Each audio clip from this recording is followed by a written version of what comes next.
انہیں صرف رمضان المبارک کے ایک مہینے میں تقوی حاصل ہو سکتا ہے، پرہیزگاری مل سکتی ہے۔ یہ شہر طاعات ہے، شہر عبادات ہے، شہر کا مطلب مہینہ ہے عربی میں۔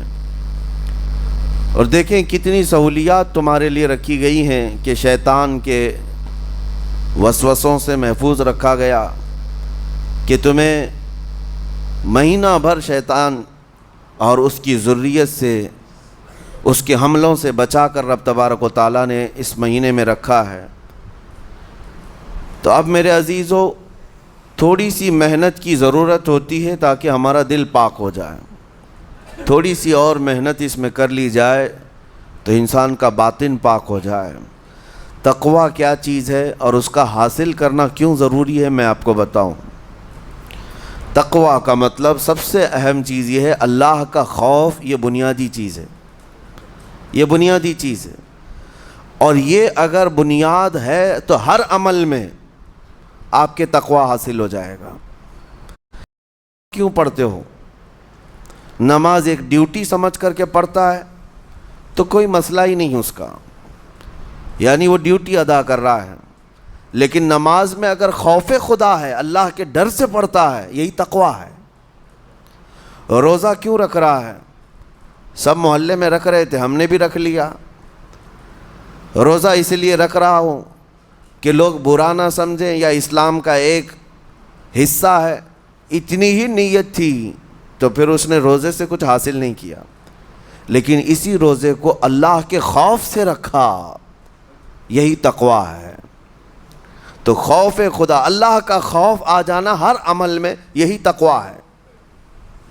اور اگر یہ چیز نہیں ہے تو انسان بہت بڑے بڑے گناہ بھی کر جاتا ہے، اسے ڈر نہیں لگتا۔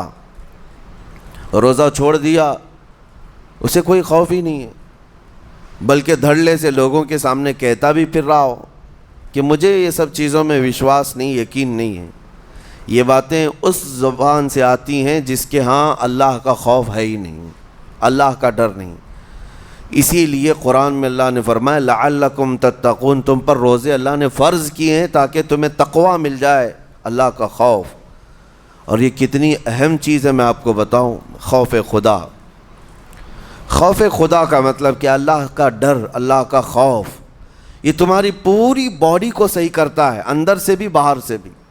خوف خدا، تم ہر قدم پر اگر یہ سوچتے ہو کہ میرا رب مجھے دیکھ رہا ہے، جیسے کہ آپ کو پتہ ہے حدیث پاک میں حضور صلی اللہ تعالیٰ علیہ وسلم سے پوچھا بھی گیا احسان کیا ہے، یعنی نیکی کس کو کہتے ہیں؟ حضور نے فرمایا تم نماز ایسی پڑھو یا عبادت ایسے کرو جیسے تم اللہ کو دیکھ رہے ہو۔ اور اگر یہ نہیں ہو سکتا تم سے تو اتنا احساس تو رہے کہ اللہ تمہیں دیکھ رہا ہے۔ تو ہر عمل میں تمہارے یہ سوچ آئے کہ مجھے میرا رب دیکھ رہا ہے، تمہارے قدم سنبھل جائیں گے۔ آج آپ مسجد میں بیٹھے ہیں، ادب سے بیٹھے ہیں، حالانکہ ایک آدھے گھنٹے کے بعد جسم کو پھیلنے کی حاجت ہونے لگتی ہے، تھوڑا پیر پھیلا لوں، پیٹھ کو ٹیک دے دوں، نہیں کرتے آپ، اس لیے کہ آپ کو احساس ہے کہ امام صاحب دیکھ رہے ہیں، مفتی صاحب دیکھ رہے ہیں، یا پھر مجمع میں لوگ دیکھ رہے ہیں۔ تو یہاں پر ہمارے دیکھنے کے احساس سے آپ کے پیر نہیں پھیلتے ہیں، آپ پھیل کے نہیں بیٹھتے۔ تو ہم میاں نہ سزا دینے والے نہ جزا دینے والے ہیں۔ یہی احساس اگر اللہ کے دیکھنے کا ہو جائے کہ میرا رب مجھے دیکھ رہا ہے، تو پھر آپ کو کسی نگرانی کی ضرورت نہیں، کہیں کسی سی سی ٹی وی کی ضرورت نہیں۔ اللہ کا خوف اگر بندے کے دل میں آ جائے، وہ ہر لمحے، ہر گھڑی، ہر علاقے میں محفوظ رہتا ہے، اپنے آپ کو محفوظ رکھتا ہے۔ میرے عزیزو، 4 سال کی عمر ہے امام اہل سنت فاضل بریلوی رحمۃ اللہ علیہ، امام محمد رضا خان رحمۃ اللہ علیہ، 4 سال کی عمر میں روزہ رکھ لیا۔ گرمیوں کی شدت تھی، گھرانہ علمی گھرانہ ہے، باپ بھی بڑے عالم دین، دادا بھی بڑے عالم دین ہیں۔ 4 سال کی عمر میں روزہ تو رکھ لیا، اور جب تھوڑی دوپہر ڈھل گئی، اچھوں کی حالت دھوپ کے دنوں میں خراب ہونے لگتی ہے، تو شام ہونے کو قریب تھی کہ ایک کمرے کے اندر